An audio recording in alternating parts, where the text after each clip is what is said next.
우리가 5월 달을 패밀리 투게더 이래서 청소년들, 그다음에 유소년, 그리고 오늘 영유아 팀들과 함께 이렇게 예배를 드렸습니다. 기획한 것은 간단합니다. 우리 아이들이 어른들의 예배는 어떠한가 조금이나마 이렇게 보여주길 원했고요. 그리고 어른들은 우리의 자녀들을, 우리의 다음 세대죠, 자녀들을 마음껏 축복하기를 소망해서 이와 같은 시간들을 마련했습니다. 목사로서의 조그만 소망이 있다면 어린 아이들이라 할지라도 오늘과 같은 이런 시간들이 그들의 삶 속에서 잘 기억이 되어서 교회에 대한 긍정적인 또 좋은 추억들을 간직했으면 하는 마음으로 이런 시간들을 진행을 했습니다. 설교할 때 부모들은 어떠한 자세를 가져야 될 것인가? 그래서 에베소서 6장 1절에서 3절을 중심으로 지난 시간 말씀을 나누었고요.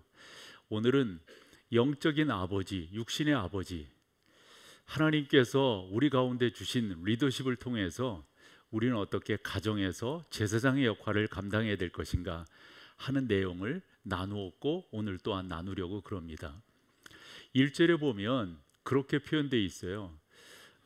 예를 들어본다면 너희 부모라고 하는 그런 표현을 해주셨고요. 2절에 가서는 그걸 좀 분리를 했어요. 아버지와 어머니라고 하는 말씀으로. 그 다음에 오늘 4절에서는 아버지라고 하는 하나의 단적인 예를 들어서 말씀을 하고 있고, 그 뒤에 양육하라, 그리고 그 안에 어떻게 할 것인가를 이렇게 담아 놓았습니다. 여기서 아버지들이라고 하는 그 표현은 단순한 육신의 아버지뿐만 아니라 교회의 어른들, 또 교회에서 수고하는 그러한 교사들 모두를 통칭하는 표현이라고 보지만 1차적으로는 육신의 아버지를 우리 가운데 가르치고 있다, 이렇게 보여집니다. 저는 가정이 건강하게 세워지는 것이 그 어떤 것보다도 중요하다라는 영적 가치관을 갖고 있는 목사인데요. 여러분의 가정이 잘 세워지고 주님 안에서 영적 명문가를 만들어 가시기를 사모하는데, 그 첫 번째 역할을 누가 해야 되느냐? 아버지들이 하셔야 된다 하는 거죠. 어머니들, 교사들이 중요치 않다라는 그런 말은 아닙니다. 그러나 영향력에 있어서 다른 무엇보다도 아버지의 영향력이 그만큼 중요하다라고 하는 것을 오늘 성경은 방점을 찍어 가지고 우리 가운데 교훈하고 있으니까요. 오늘 아버지들이 잘 기억하시고 아버지들이 가정에서 제사장의 역할들을 잘 감당해 주시기를 바랍니다.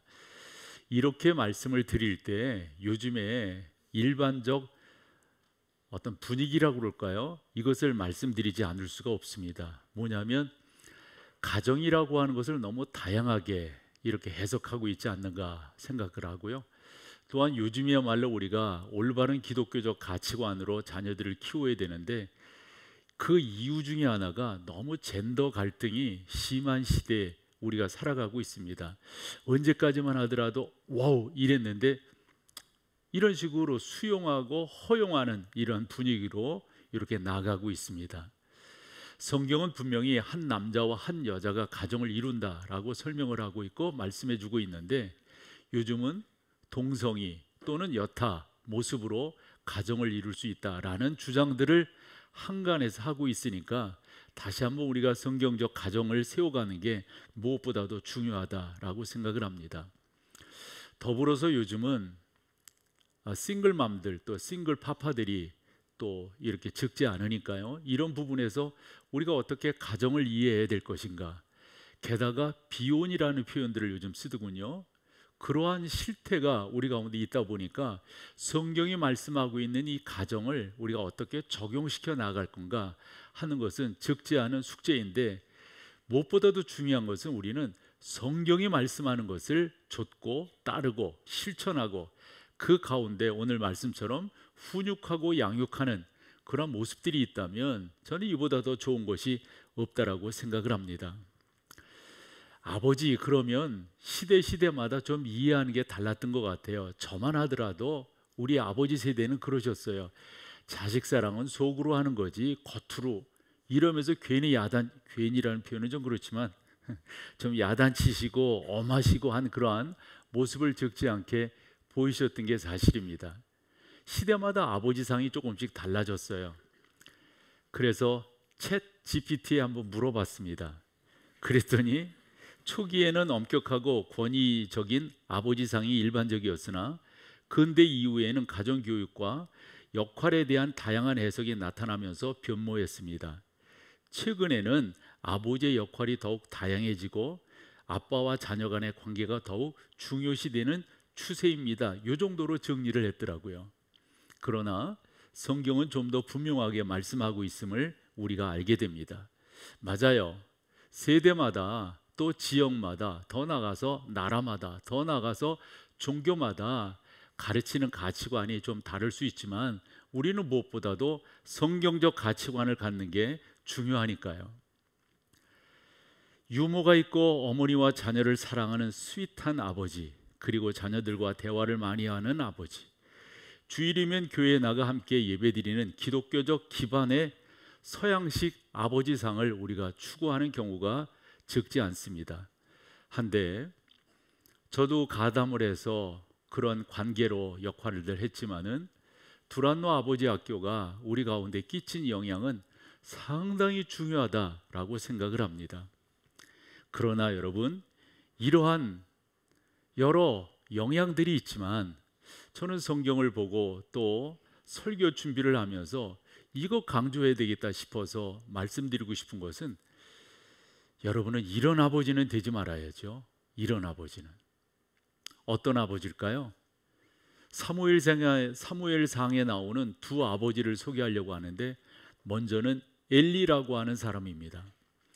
이 엘리는 나름대로 격동기 시대에 이스라엘의 리더십을 갖고 있었던 사람입니다. 그런데 두 아들 홈니와 비느하스인데요, 아들 농사에 저는 실패한 전형적인 사람이라고 생각합니다. 사실 기회는 많았어요. 옳게 결정할 수 있는 그런 찬스는 많았었다고요. 그런데 그것을 제대로 행하지 않았습니다.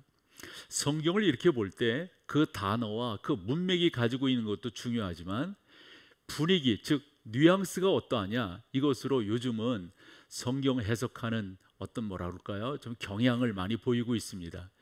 그래서 엘리에게 홈니와 비느하스 두 아들이 있었는데 이 두 아들이 어떠한 모습이었는가, 좀 길지만 사무엘상 2장 12절에서 17절까지의 말씀을 통해서 한번 살펴보죠.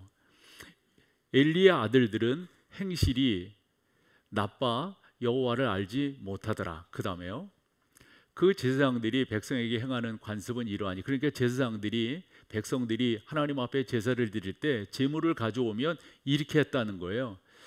그 다음 절로 가볼까요? 그것으로 냄비에나 솥에나 큰 솥에나 가마에 찔러 넣어서, 그래서 이제 그 갈고리로 이 홈니와 비느하스 이 두 아들이 좀 나쁜 짓을 하는 겁니다. 그래가 자기들이 이렇게 갈고리를 걸어가지고 좋은 것이 걸려지면 그것을 끄집어내 가지고 오라고 한 이 홈니와 비느하스, 이 사람들에게 갖다 주는 거예요. 근데 이게 문제가 아니라 그 다음이 문제입니다. 하나님 앞에 제사를 드릴 때는 요러한 방식, 요러한 절차를 거쳐서 하는데 15절입니다. 기름을 태우기 전에, 즉 기름을 태우고 난 다음에 이렇게 드리는 건데, 태우기 전에 이 홈니와 비느하스 두 아들의, 그러니까 이 몸종과 같은 사환들이 뭐라고 말하냐면, 우리 제사장은, 즉 홈니와 비느하스는 이렇게 삶고 찐 것을 별로 좋아하지 않는다. 날 것을 달라. 왜냐하면 이 사람은 직화구이를 좋아했던 것 같아요. 그래가지고 날 것을, 그 말이잖아요. 드리는 사람에게 이르기를 제사장에게 구워드릴 고기를 내라. 여기서 제사장은 홈니와 비느하스를 말합니다. 그가 내게 삶은 고기를 원하지 아니하고 날 것을 원하신다, 이렇게 말을 하라는 겁니다. 그랬을 때 어떤 일이 벌어지는가? 그 다음 절, 그래서 그것을 먼저 가지고 가는 겁니다. 그리고 거기 마지막에 보면 억지로 빼앗으라, 이렇게 말을 하고 또 그렇게 했다는 겁니다. 그 다음 마지막 절 17절입니다. 하나님께서 그와 같은 엘리의 두 아들 홈니와 비느하스가 행한 이것뿐만이 아니에요. 다른 나쁜 짓도 많이 했는데 그건 좀 이야기하기가 좀 곤란해서, 요거 보면은 이 소년들의 죄가 여호와 앞에 심히 크면 그들이 여호와의 제사를 어떻게 했다? 하나님은 안중이 없어요. 안중이 없다고. 그것이 죄가 되고 하는. 중요한 것은 뭐냐면 이와 같은 잘못됨을 아버지 엘리가 알았어요. 여러분 같으면 어떻게 하시겠어요? 저 같으면은 그냥 안 놔둘걸요? 엄청나게 역정을 냈을 겁니다. 그리고 하나님 앞에 기도하면서 그와 같은 잘못됨을 끊으라고 한데, 엘리는 두 아들을 불러놓고 이렇게 말합니다. 뉘앙스가 중요한 거예요. 너무 부드럽게 이야기하는 거예요. 얘들아, 그러지 마, 그러지 마. 이 정도로 이야기하는 거예요. 그게 말이 되겠어요? 말이 돼. 이런 상황 속에서 하나님께서 계보를 바꾸십니다. 누구로요? 사무엘로 바꾸십니다. 사무엘이 어렸을 때 하나님께서 직접 사무엘아 사무엘아 부르신다고요. 제사장 엘리가 부른 줄 알고 뛰어갔죠. 그랬더니 내가 부른 것이 아니다. 또 갔는데 또 부르는 거예요. 갔더니 엘리가 뭐라고 말해요? 이거 하나님이 부르시는 건지 모르니까 그때 부를 때 내가 여기 있나라고 대답을 하거라. 아니, 자기 아들들은 교육을 못 시키면서 이러면서 사무엘이 잘한 거예요. 그러면 여러분 같으면 어떻게 했어요? 우리가 반면교사를 삼는다고 윗 선배 또 선임이신 이 엘리 제사장 그리고 그 아들들이 이게 하나님이 벌을 해서 자기가 세움을 받은 거잖아요. 그러면 옳게 해야 되는 것 아닐까요? 그런데 여러분, 사무엘 이해가 안 되게 행동합니다. 그것이 사무엘상 8장 1절에서 5절까지 나오는데요. 먼저 1절을 봐봐요. 사무엘이 늙음에, 여기서 늙는다라고 하는 게 단순히 나이만 먹었다 이게 아닌 것 같아요. 이게 그 아들들을 이스라엘의 사사로 삼은, 이게 무슨 말이냐면 이 사람이 있잖아요. 뭔가 정확한 판단을 해야 될 때 판단을 못하는 게 이게 망조라고 생각해요. 사무엘은 어떤 생각을 하고 있었냐면 내 두 아들이 내 뒤를 이어서 이스라엘을 다스리는 내 제사장이 되어야지, 이리 생각했던 것 같아. 그래가지고 사사로 삼는데 그 다음 절이 어디에다가 사사로 삼냐면 장자의 이름은 요엘, 차자의 이름은 아비야인데 그들을 어디에 사사로 삼았다? 부엘세바가 어떤 곳인가를 이해를 해야 돼요. 여러분, 우리나라 한반도 삼천리 금수강산 이렇게 이야기할 때 요즘에 어떤 표현을 씁니까? 백두에서 어디까지? 이스라엘을 이야기할 때 맨 꼭대기를 단이라고 그래요. 맨 아래 지역을 뭐라고 말하는지 아세요? 부엘세바라고 말합니다. 지도에서 보시면 쭉 내려와서 사해바다를 볼 수가 있고요. 그 옆쪽으로 뭐가 있어요? 부엘세바가 국경지대입니다. 남쪽으로. 이런 생각을 사무엘이 한 거예요. 내 두 아들이 지금 잘못하고 있는 건 본인도 아신다고요. 그런데 이 친구들을 자기 뒤를 이어서 그 자리에 메꾸고 싶은 거예요. 그런데 여론이 좋지 않아 해서 중앙에서 사사로 세우는 것이 아니라 어디에서 저 변두리, 부엘세바라고 하는 그 변두리에 사사로 세운 거예요. 사람들이 모를까 이거? 모를까요 여러분? 백성이 아둔하면 지도자가 그렇고 그럴 수밖에 없어요. 그러나 백성이 뛰어나면 지도자의 꼼수가 걸리게 되어져 있습니다. 사무엘이 아무리 그래도 백성들이, 그 리더십들이 그냥 볼 수가 없는 거예요. 그래서 사무엘을 찾아갑니다. 그게 오늘 우리가 읽고 있는 4절입니다.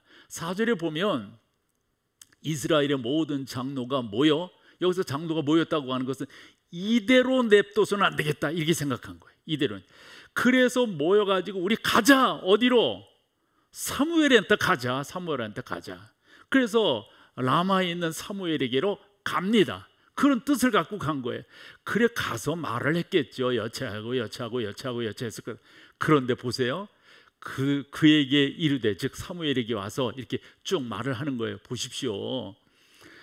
아니, 제사장님은 늙었고 두 아들은 지금 평판이 너무도 안 좋습니다. 당신의 뜻대로, 당신이 행하는 대로 두 아들은 행하지 않습니다. 우리 다 압니다. 부엘세바에 그렇게 세웠다가 때가 뭐 이렇게 뭐 순화되면 데리고 와가지고 그렇게 세울 줄을 우리도 압니다. 그때 사무엘이 안 받은 것 같아요. 사무엘이. 그러니까 저 말을 하죠. 따르지 아니하니, 그 이제 쉼표가 있겠죠. 그 다음에 행간의 교훈이 있는 거예요. 그래서 말을 사무엘이 받지 않으니까 어떻게 합니까? 우리에게도 모든 나라와 같이 우리에게 왕을 세워 다스리게 해주세요. 당신의 아들 가지고는 안 되겠습니다. 지금 분위기가 그렇게 가는 거예요. 여러분, 엘리와 사무엘, 우리가 다 알만한 이스라엘을 대표하는 대제사장들입니다. 사사입니다.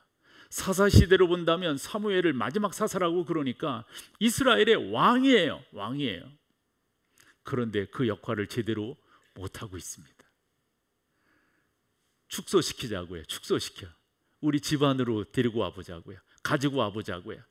여러분들이 여러분의 가정에 왕과 같은 제사장이에요.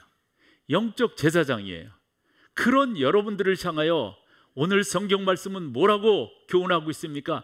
아비들아, 그렇게 양육해라. 그런데 그 역할을 못한다면 이거 어찌하겠어요? 그래서 오늘 성경을 보면 4절이 그런 말씀이거든요. 아비들아 이렇게 딱 부른 다음에 어떻게 하냐면 양육하라. 그 다음번 걸 보여줄래요? 아비들아 그 다음에 양육하라. 그렇게 표현되어 있는 거. 이렇게 되어지는 거라고요. 그리고 그 안에 어떻게 양육할 것인가 이게 자세히 나와 있습니다. 처음에 살펴보면은 노엽게 하지 말라 이렇게 되어져 있습니다. 노엽게 하지 않는 것이 어떤 것이겠어요? 여러 해석들을 할 수가 있는데 성경적 교훈으로 옳게 가르쳐서 그릇된 것이 너희의 자녀들을 잡지 못하도록 이끌어가지 못하도록 그렇게 해야 된다라고 가르쳐 주는 겁니다. 사랑하는 여러분, 저는 이런 이야기를 할 때마다 제가 한 서너 번 이 예를 들었던 것 같아요. 이름 석자는 말씀드리지 않겠습니다. 그리고 제 선배 목사님들에게는 이분이 사표예요. 다 이분의 책을 보고 공부를 했고 이분의 책으로 설교도 했고 이분의 신앙적 모습을 본받았어요. 다 그로는 이렇게 다 생각하는 거예요. 한국교회 적어도 장로교 목사들에게는 이런 거예요. 그런데 그 집에 딸이 책을 쓰게 됩니다. 목사의 딸이라고 하는 책을 씁니다.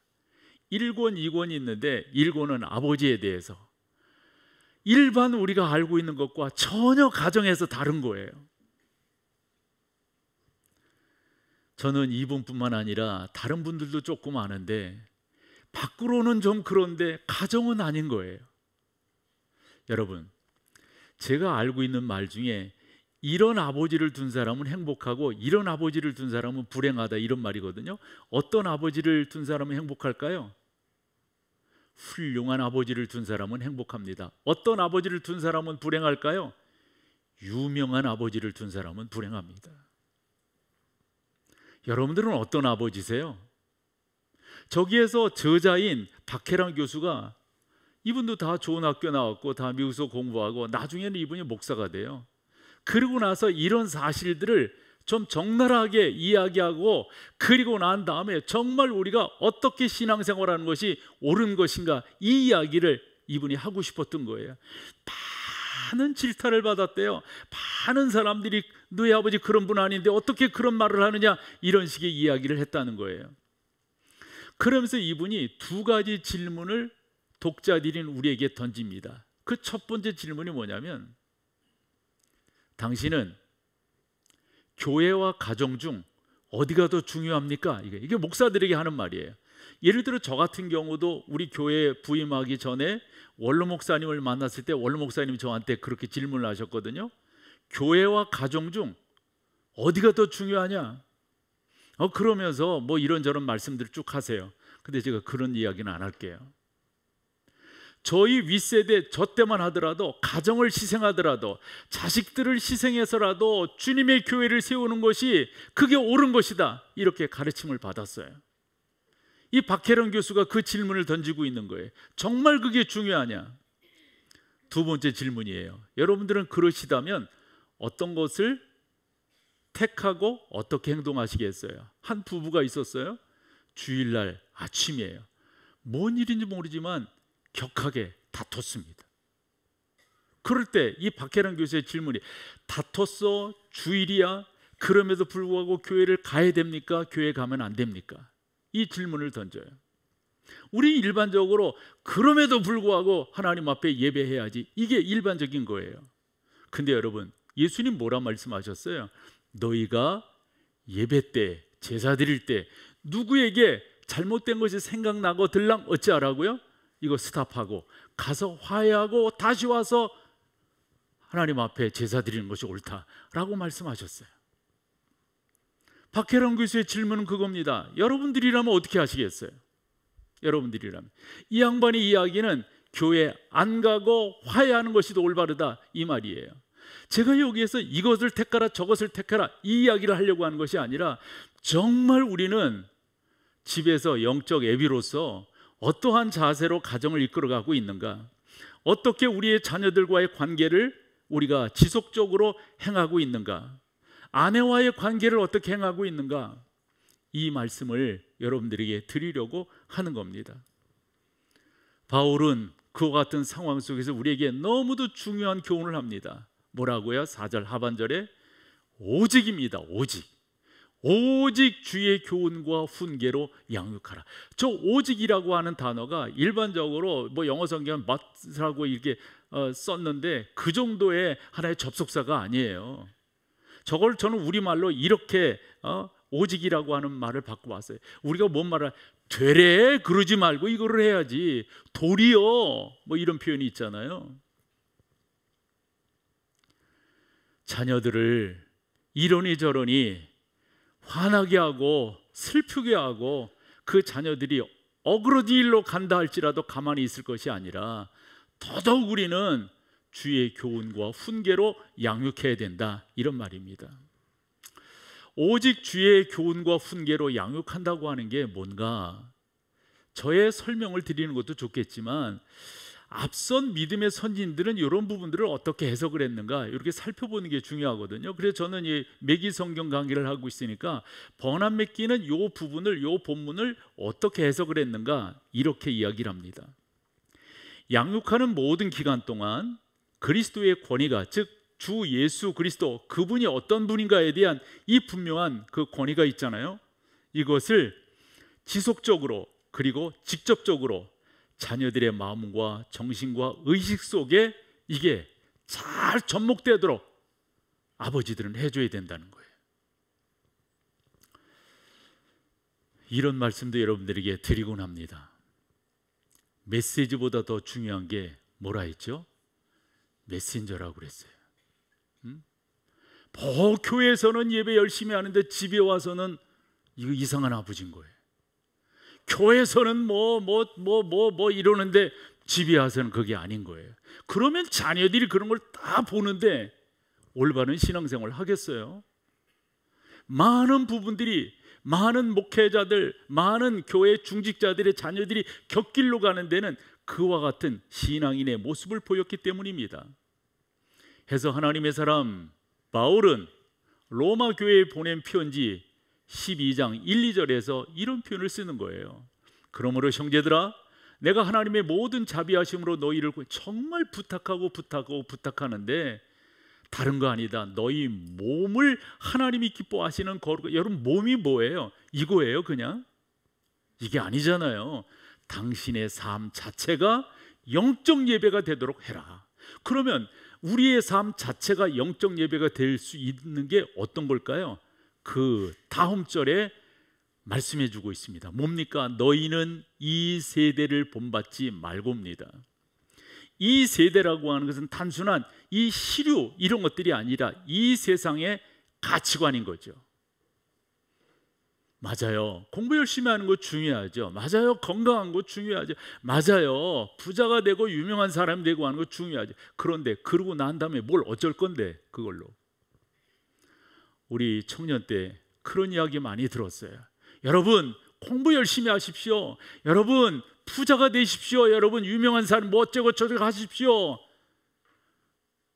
다 아멘 한다고요. 근데 중요한 질문이 뭡니까? 그리고 나서 뭐 할 건데요? 답이 뭐였습니까? 남 주려고요. 적어도 나를 통해서 그저 나나 간신히 먹고 살아가는 그런 내가 아니라 어떻게 많은 사람들에게 건강한 영향력을 미칠 수 있는가, 이게 주의 부르심 앞에 합당하게 응답하는 것 아닐까요? 그게 영적 예배 아닐까요? 하나님은 그저 내 육신이나 간신히 건수하다가 부르심 받는 내가 아니라 나를 통해서 수많은 사람들이 건강한 영향력을 받고 주 예수 그리스도의 부르심 앞에 아멘으로 응답하고, 하나님 저의 삶의 목적은 여기 있습니다, 저는 예배자입니다. 우리 아이들 너무 예쁘잖아요, 그렇게 찬양하는 거. 이러한 하나님의 자녀로 키우고 하나님의 그 거룩한 기독교적 세계관으로 세워준다고 하는 것. 요즘 여기 가나 저기 가나 이렇게 들여다보면 젠더 이슈가 너무 심각하더라고요. 그냥 요즘 아이들은 그냥 받아들이는 거예요. 그냥 받아들여요. 여러분 가르치셔야 됩니다. 또 하나 여러분들이 가르치실 것은 윤리적 관점입니다.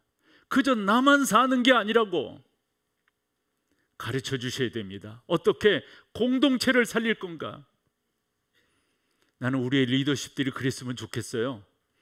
이제 6월 3일 날 선거를 하실 터인데 여러분들은 어떻게 결정하시나요? 정말 공동체를 살릴 수 있는 그런 리더가 세워지도록, 예수를 믿고 안 믿고가 아닙니다. 어떻게 건강한 그런 가치관을 갖고 있는가, 더 나아가서 기독교적 가치관을 갖고 있는가 함께 살펴보아야 될 것입니다. 그러기 위해서 우리에게 필요한 것이 있습니다. 대화입니다, 여러분.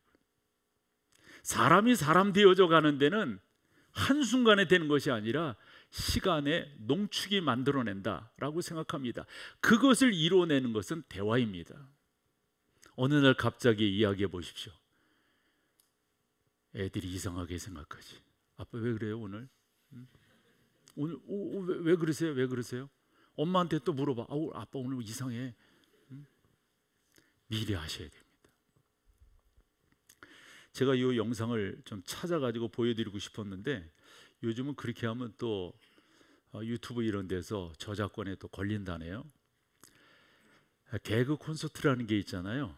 그 코너 중에 하나가 뭐냐면 여러분들이 잘 아실 거예요. 대화가 필요해, 이거예요. 거기에 김대희 씨가 나오고 신봉선 씨가 나오고 장동민 씨가 나와서 이렇게 합니다. 그 내용 중 368회입니다. 댁에 가서 찾아보세요. 거기 줄거리가 쭉 있는데 두 꼭지만 이야기해 보면 이러는 거예요. 아니 이 김대희 씨가 아버지잖아요.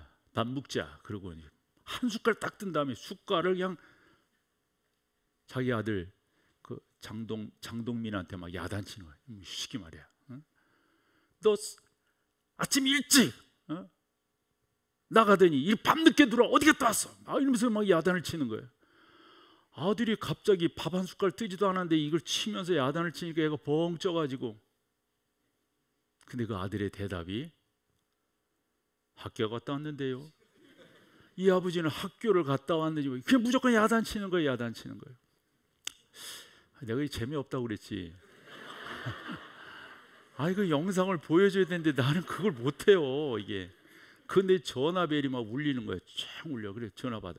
이 장동민 이 아들이 그런 사람 없습니다. 그리고 막 딱 끊어.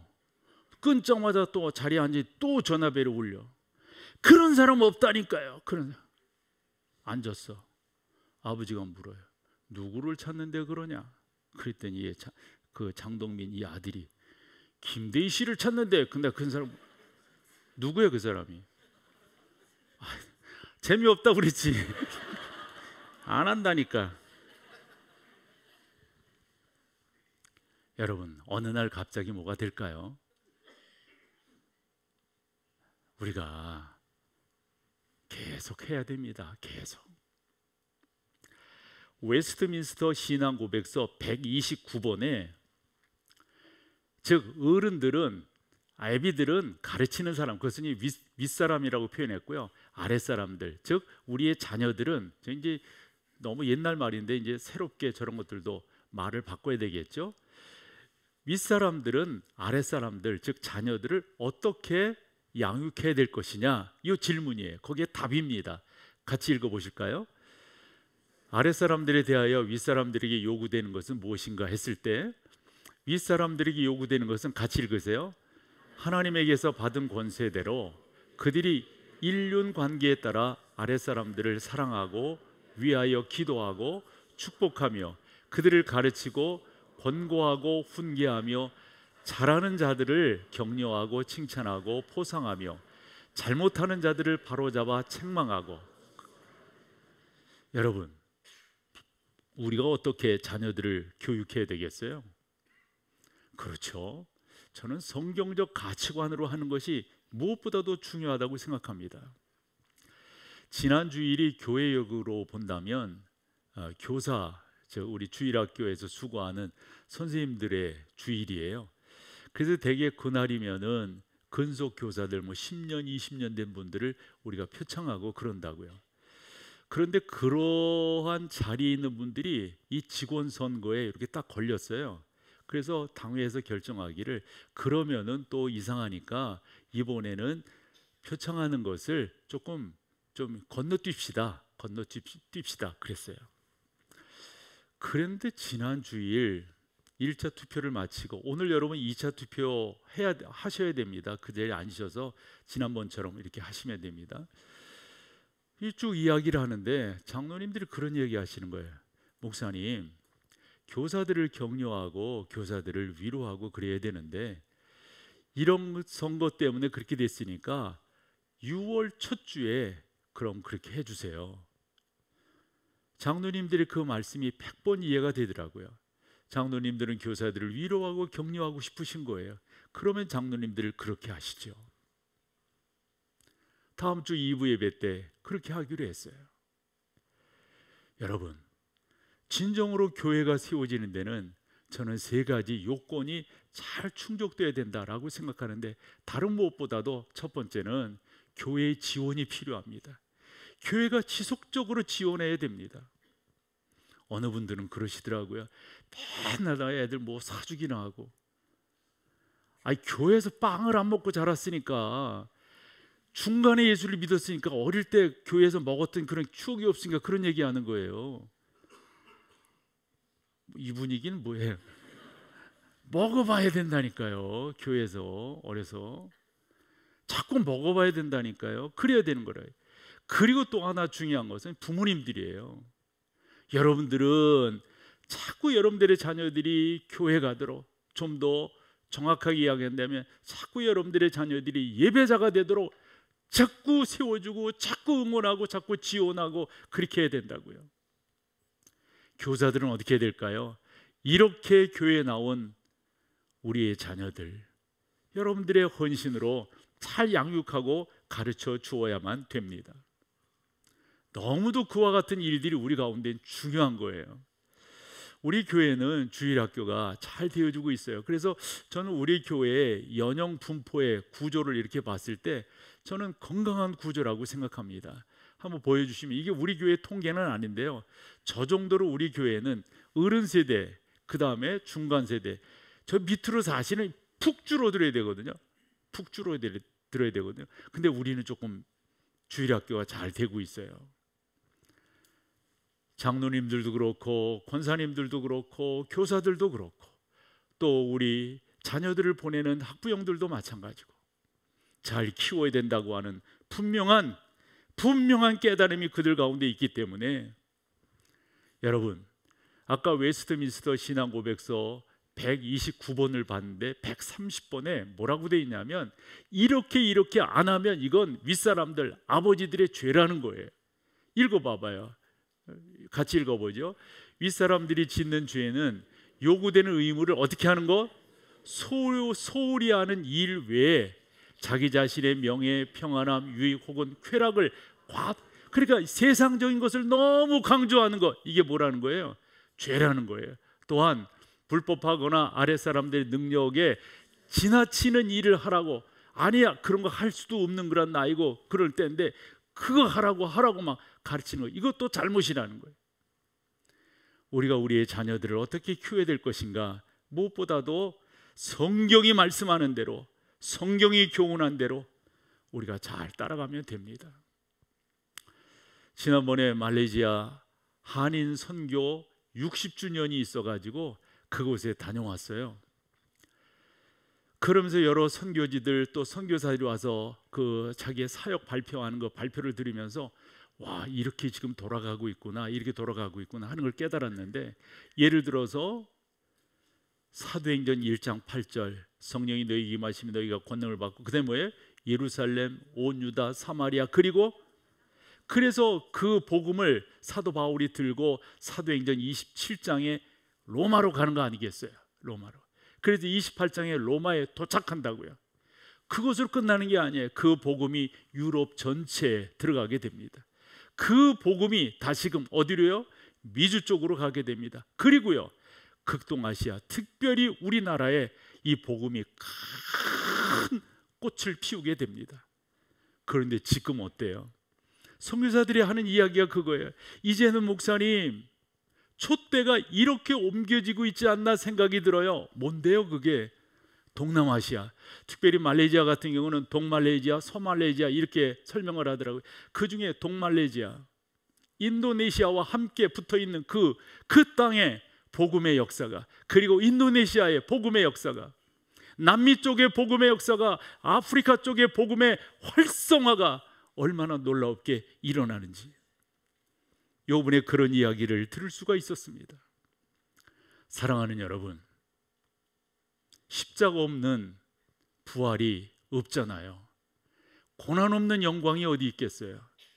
여러분들이 수고하고 땀 흘려 씨를 뿌리지 아니하면 어떻게 여러분 시편 1편 3절이 우리 가운데 주어지겠습니까?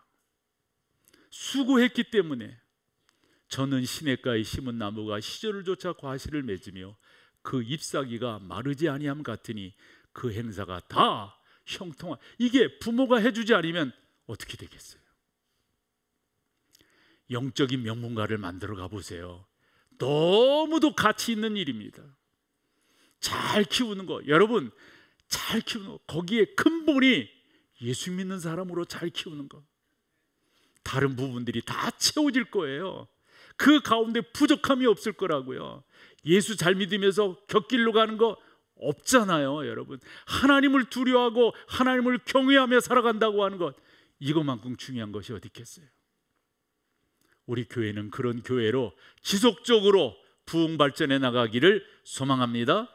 다 같이 자리에 일어서셔서 마지막 찬양으로 주 앞에 나갑니다.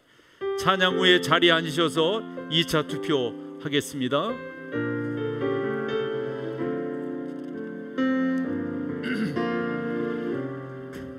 주 부르심 따라,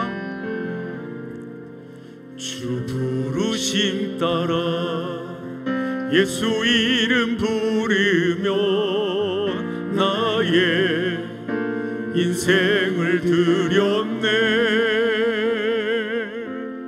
사람들 이해 못하고 결과 어떠하든지 주만 따라가기 원했네. 이제와 돌이켜보니 그저 부끄러울 뿐 모두 다 주의 은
자리에 앉아 주십시오. 전능하신 하나님, 주의 은혜로 사는 저희들 주의 은혜로 승리하게 하시고 주의 은혜로 마칠 수 있도록 인도하여 주옵소서. 우리 주 예수 그리스도의 놀라우신 은혜와 아버지 하나님의 그 크신 사랑하심과 성령 하나님의 인도하심이 귀한 여러분 가운데 이제로부터 영원토록 함께 계실지어다. 아멘. 아멘.